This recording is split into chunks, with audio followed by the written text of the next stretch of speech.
Hello students, welcome to your YouTube channel Gyan Guru academy.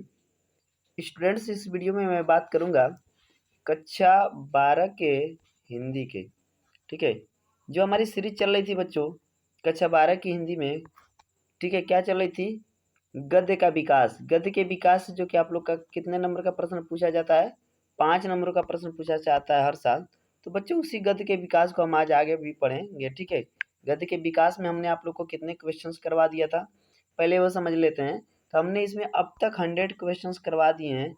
अभी भी कुछ इंपॉर्टेंट क्वेश्चंस मैं आप लोग को करवाने वाला हूँ। ठीक है, अभी भी मैं कुछ इंपॉर्टेंट क्वेश्चंस आप लोग को करवाऊंगा।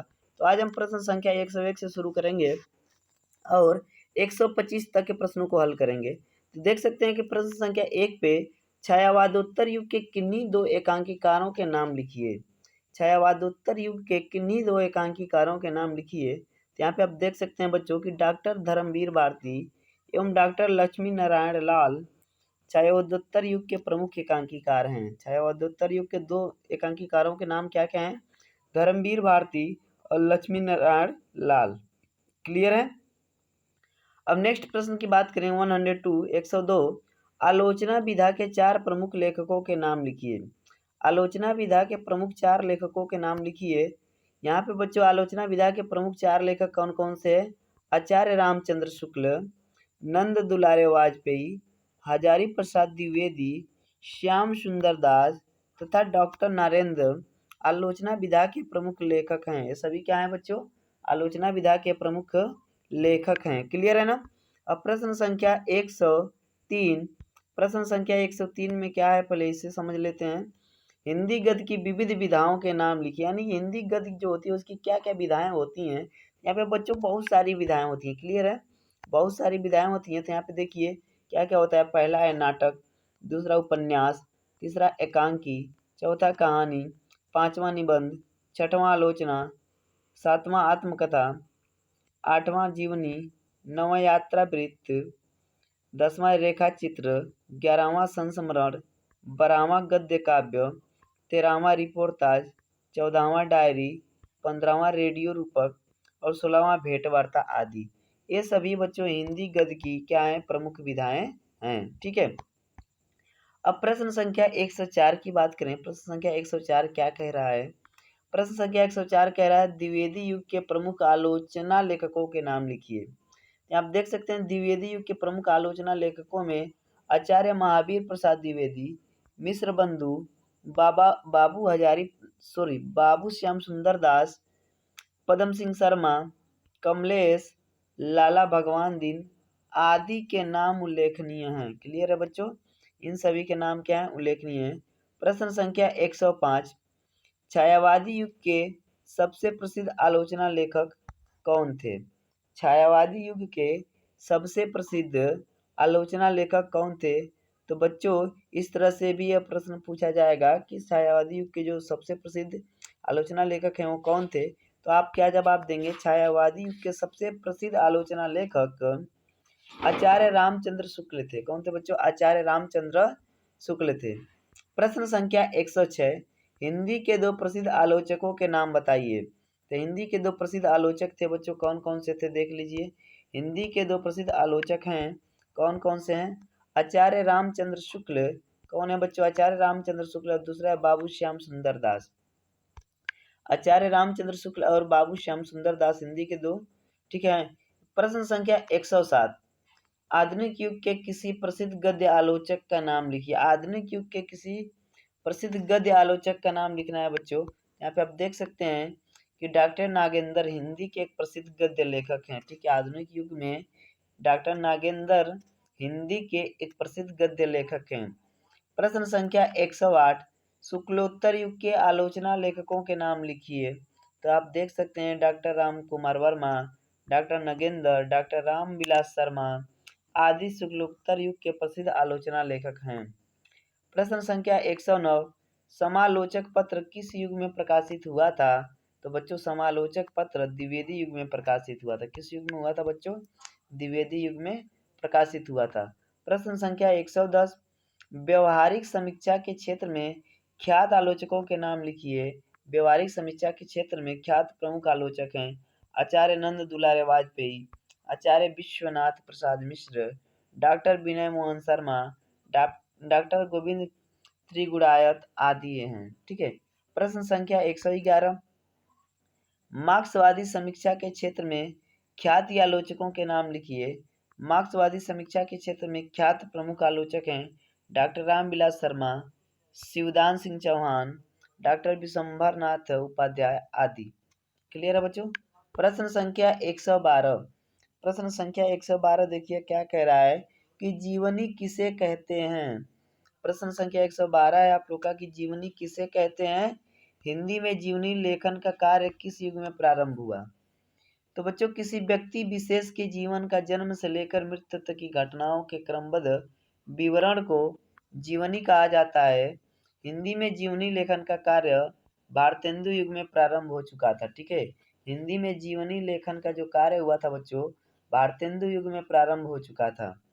प्रश्न संख्या 113, जीवनी लिखने वाले किसी एक लेखक तथा उसकी एक रचना का नाम लिखिए। तो जीवनी लिखने वाले एक लेखक अमृत राय और उनकी रचना क्या थी बच्चों, कलम का सिपाही। कलम का सिपाही अमृत राय जी की रचना है। अच्छी तरह से याद कीजिएगा क्योंकि ये बहुत इंपॉर्टेंट है आप लोग का। क्या है बच्चों, बहुत ही इंपॉर्टेंट है। प्रश्न संख्या 114, प्रसिद्ध जीवनी लेखकों के नाम लिखिए। प्रसिद्ध जीवनी लेखकों के नाम लिखिए। बनारसी दास चतुर्वेदी, बाबू गुलाब राय, विष्णु प्रभाकर, अमृत राय आदि प्रमुख जीवनी लेखक हैं। ये सभी प्रमुख जीवनी लेखक हैं बच्चों। क्या है, प्रमुख जीवनी लेखक हैं। ठीक है। प्रश्न संख्या 115, द्विवेदी युग के प्रमुख जीवनी लेखकों के नाम लिखिए। इस युग में किस प्रकार की जीवनियां लिखी गई। तो द्विवेदी युग के जीवनी लेखकों में लक्ष्मीधर वाजपेयी, डॉक्टर संपूर्णानंद, नाथुराम प्रेमी, मुकुंदी लाल वर्मा उल्लेखनीय हैं। इस युग में ऐतिहासिक पुरुषों और धार्मिक नेताओं की जीवनी ठीक है लिखी गई। ठीक है, क्या लिखी गई बच्चों, जीवनियां लिखी गई थी। प्रश्न संख्या 115 116 कह रहा है छायावादी युग के प्रमुख जीवनी लेखकों के नाम लिखिए। इस युग में कैसी जीवनियां लिखी गई। तो छायावादी युग के जीवनी लेखकों में राम नरेश त्रिपाठी, गणेश शंकर विद्यार्थी, प्रेमचंद्र उल्लेखनीय हैं। इस युग में राष्ट्रीय महापुरुषों की जीवनियां लिखी गई थी। क्लियर है बच्चों। प्रश्न संख्या 117, छायावादोत्तर युग के प्रमुख जीवनी लेखकों के नाम लिखिए। इस युग में किस प्रकार की जीवनियां लिखी गई। तो बच्चों छायावादोत्तर युग के जीवनी लेखकों में काका कालेकर, राम वृक्ष बेनीपुरी, बनारसी दास चतुर्वेदी, राहुल संकृत्यायन विशेष रूप से उल्लेखनीय हैं। इस युग में लोकप्रिय नेताओं, संत महात्माओं, विदेशी महापुरुषों, वैज्ञानिकों, खिलाड़ियों और साहित्यकारों की जीवनी लिखी गई। प्रश्न संख्या 118, निम्नलिखित जीवनियों के लेखक कौन है। सुमित्रानंदन पंत जीवन और साहित्य के, निराला का साहित्य साधना। ठीक है। और यहाँ पे बच्चों इन दोनों का पूछा गया, सुमित्रानंदन पंत जीवन और साहित्य, निराला का साहित्य साधना। तो इनके हैं कौन बच्चों, सुमित्रानंद पंत जीवन और साहित्य लेखक हैं कौन बच्चों, शांति जोशी। और निराला का साहित्य साधना डॉक्टर रामविलास शर्मा। क्लियर हो गया बच्चों। चलिए नेक्स्ट पॉइंट है, छायावादोत्तर युग के दो प्रसिद्ध जीवनी लेखकों के नाम लिखिए। तो पहले हैं बच्चों जैनेन्द्र कुमार और दूसरे हैं काका कालेलकर। ठीक है, पहले हैं जैनेन्द्र कुमार, दूसरे हैं काका कालेलकर।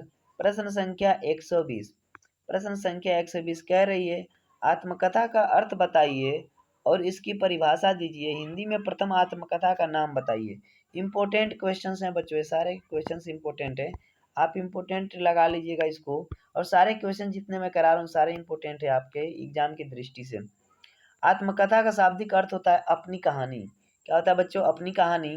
यह लेखक का अपने जीवन से संबंध वर्णन है एवं आत्मकथा किसी विशिष्ट व्यक्ति द्वारा लिखा गया वह आख्यान या वृत्तांत है जो वह बड़ी बेबाकी से अपने जीवन के बारे में प्रस्तुत करता है। जैन कवि बनारसी दास की अर्धकथा को हिंदी के आत्मकथा साहित्य की प्रथम आत्मकथा कहा जाता है। प्रश्न संख्या 121, हिंदी के प्रमुख आत्मकथा लेखकों के नाम लिखिए। पहले हैं बाबू श्याम सुंदर दास, इन्होंने लिखा है मेरी आत्मकहानी। वियोगी हरि, इन्होंने लिखा है मेरा जीवन प्रवाह। डॉक्टर राजेंद्र प्रसाद, मेरी आत्मकथा। आदि प्रमुख आत्मकथा लेखकों के अतिरिक्त डॉक्टर हरिवंश राय बच्चन, पांडे बेचन शर्मा, उग्र तथा गुलाब राय आदि श्रेष्ठ आत्मकथाकार हैं। प्रश्न संख्या 122। प्रश्न संख्या 122 में बताया जा रहा है निम्नलिखित आत्मकथाओं के लेखकों के नाम लिखिए। पहला है बच्चों अपनी कहानी और दूसरा है मेरी असफलताएं। ठीक है, अपनी कहानी के लेखक हैं वृंदालाल वर्मा और मेरी असफलताएं के लेखक हैं बाबू गुलाब राय। ठीक है। प्रश्न संख्या 123। प्रश्न संख्या 123 क्या कह रही है? आत्मकथा विधा की प्रमुख रचनाओं और उनके लेखकों का नाम लिखिए। आत्मकथा विधा की प्रमुख रचनाओं और उनके लेखकों के नाम लिखिए। आत्मकथा विधा से संबंधित प्रमुख रचनाएं और उनके लेखक हैं। देखिए बच्चों, कुछ ज़्यादा आप लोग के यहाँ पे बताया जा रहा है, लेकिन आपके एग्जाम की दृष्टि से सारे इंपॉर्टेंट हैं। कुछ आप बीती कुछ जग बीती, भारतेंदु हरिश्चंद्र जी ने लिखा था। निज वृतांत, अंबिका दत्त व्यास ने लिखा था। कल्याण का प्रतीक, स्वामी श्रद्धानंद ने लिखा था। मुझमें दैवी जीवन का विकास, स्वामी सत्यानंद अग्निहोत्री ने लिखा था। आप बीती, भाई परमानंद ने लिखा था। तरुण स्वप्न, सुभाष चंद्र बोस ने लिखा था। मेरी कहानी, जवाहरलाल नेहरू ने लिखा था। सत्य की खोज, एस श्रीनिवासन ने लिखा था। सर्वपल्ली राधाकृष्णन ने। आधे रास्ते और सीधी चट्टान, कन्हैयालाल मणिकलाल मुंशी ने लिखा था। मेरी आत्मकथा, डॉक्टर राजेंद्र प्रसाद ने लिखा था। प्रवासी की आत्मकथा, स्वामी भवानी दयाल सन्यासी ने लिखा था। स्वतंत्रता की खोज, सत्यदेव परिव्राजक ने लिखा था। 60 वर्ष एक रेखांकन, सुमित्रानंद पंत ने लिखा था। परिव्राजक की प्रजा, शांति प्रिय द्विवेदी आदि। ठीक है, ये होते हैं बच्चों। अब प्रश्न संख्या 124, रेखा चित्र अथवा आत्मकथा की किन्हीं दो विशेषताओं का उल्लेख कीजिए। तो यहाँ पे आप देख सकते हैं बच्चों, रेखा चित्र की दो विशेषताएं क्या क्या हैं। पहली विशेषता, रेखा चित्र में कम से कम शब्दों का प्रयोग द्वारा किसी व्यक्ति या वस्तु की विशेषता को उभारा जाता है।